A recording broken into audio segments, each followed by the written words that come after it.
साल 2024 यानी इसी साल फिल्म अक्षय कुमार की रिलीज हुई बड़े मियाँ छोटे मियाँ।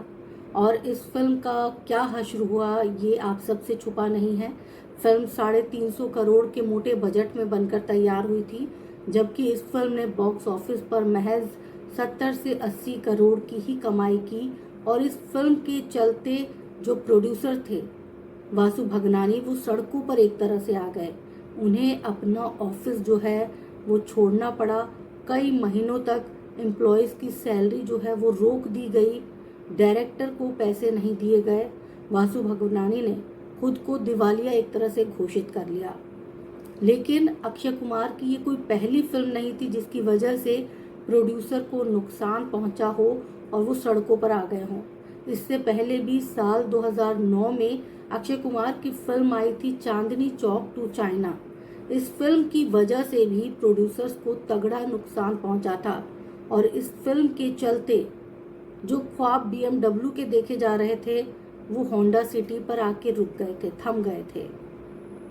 साल 2009 में चांदनी चौक टू चाइना रिलीज हुई थी। इस फिल्म में दीपिका पादुकोण अक्षय कुमार के साथ नजर आई थी।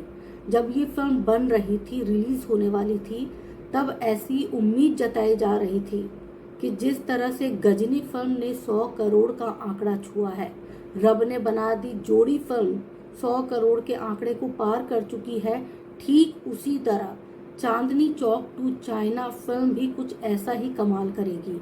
लेकिन ऐसा हो नहीं पाया। ये फिल्म जब रिलीज हुई तो लोगों ने सिरे से इस फिल्म को नकार दिया।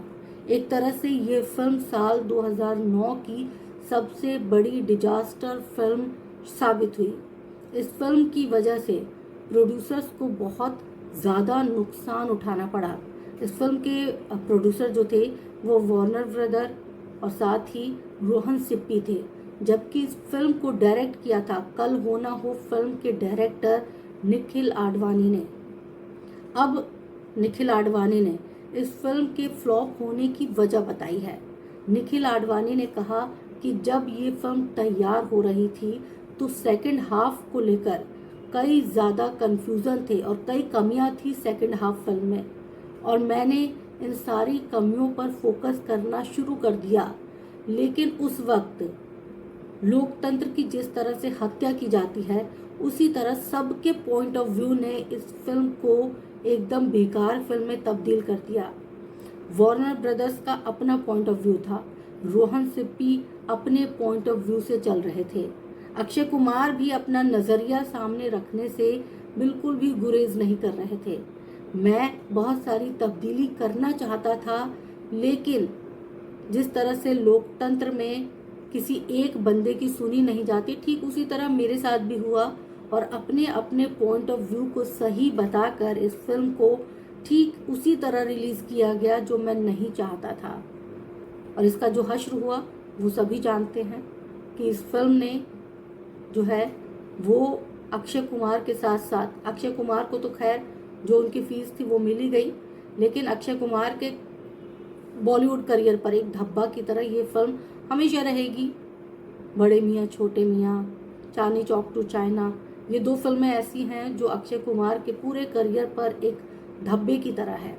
निखिल आडवाणी ने कहा कि जब ये फिल्म फ्लॉप हो गई थी तो बड़ा ही एम्बैरेसिंग सिचुएशन हो गया था। रोहन सिप्पी जो पहले BMW कार की टेस्ट ड्राइव ले रहे थे, उन्हें इस फिल्म की रिलीज के बाद होंडा सिटी में आना पड़ा। वार्नर ब्रदर्स, उन्हें अपना ऑफिस तक खाली करना पड़ा था इस फिल्म के असफल होने के बाद। इतना ही नहीं, मेरे घर के सामने कुछ जर्नलिस्ट जो है, एक जर्नलिस्ट वो कह रही थी कि इसने इस डायरेक्टर की वजह से आपके पैसे का नुकसान हुआ है, इसके घर पर पत्थर फेंको।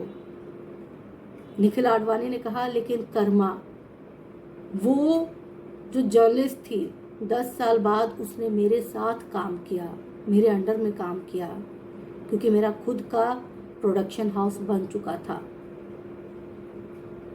लेकिन मैंने उसे कभी इस बात का एहसास नहीं दिलाया, याद तक नहीं दिलाया कि मुझे पता है कि तुम वही जर्नलिस्ट हो जिसने लोगों से कहा था कि इसकी वजह से आपके पैसे बर्बाद हुए और इसके घर पर पत्थर फेंको। तो हम बात कर रहे थे अक्षय कुमार की film Chandni Chowk to China. हालांकि ये फिल्म जब केबल टीवी पर रिलीज हुई सैटेलाइट पर, तो लोगों ने इस फिल्म को बहुत पसंद किया, खासकर बच्चों को ये फिल्म बहुत पसंद आई। वैसे आप में से किस किस ने चांदनी चौक टू चाइना फिल्म देखी है, तो ज़रूर कमेंट करके बताइएगा कि आपको ये फिल्म कैसी लगी।